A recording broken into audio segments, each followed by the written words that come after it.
se plonger dans les droits d'auteur.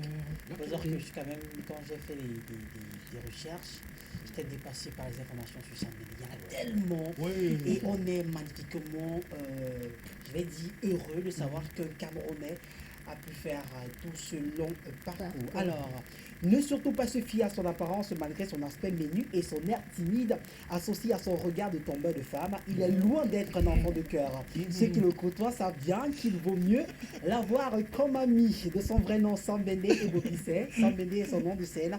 C'est un artiste, musicien, chanteur, adulé, producteur d'œuvres à succès.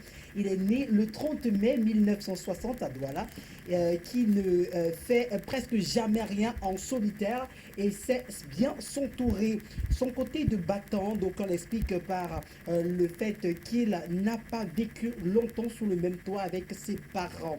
Le virus de la musique, il l'a certainement contracté au contact de son oncle Richard Épée Bendé, surnommé Épée d'Or, l'un des créateurs célèbres du Makossa.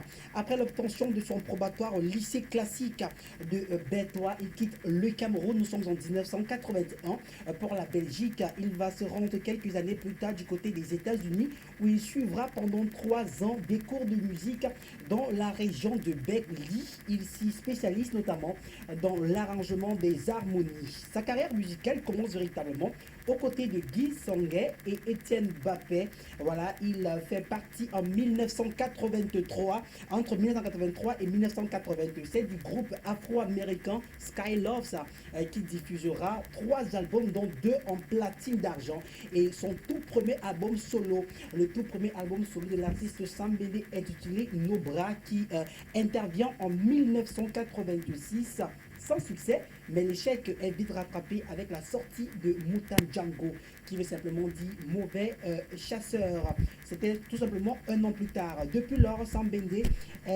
qui s'est illustré comme tombeur depuis ses années de lycée, multiplie les autres aux femmes. Il multiplie les futurs également, comme avec Merci Capella en 1988 et Alexia Yakou en 1990 et décroche le prix RFI la même année avec la chanson Deep in My Soul. 2 ans plus tard, voilà, il sort la chanson Lisa, Lisa avec Tatiana qui connaît également un brillant succès en Europe. Directeur artistique et producteur exécutif du titre Etam qui révèle le groupe Macaz au public. Il sort en 1990 l'album Oh Mama contenant le titre et le tube Rosita, une chanson qui a réussi sans effort à réconcilier beaucoup de couples. Bienvenue, Sambende. Voilà. Sambende est sur ce plateau ce soir, mesdames et messieurs, nous sommes le lundi.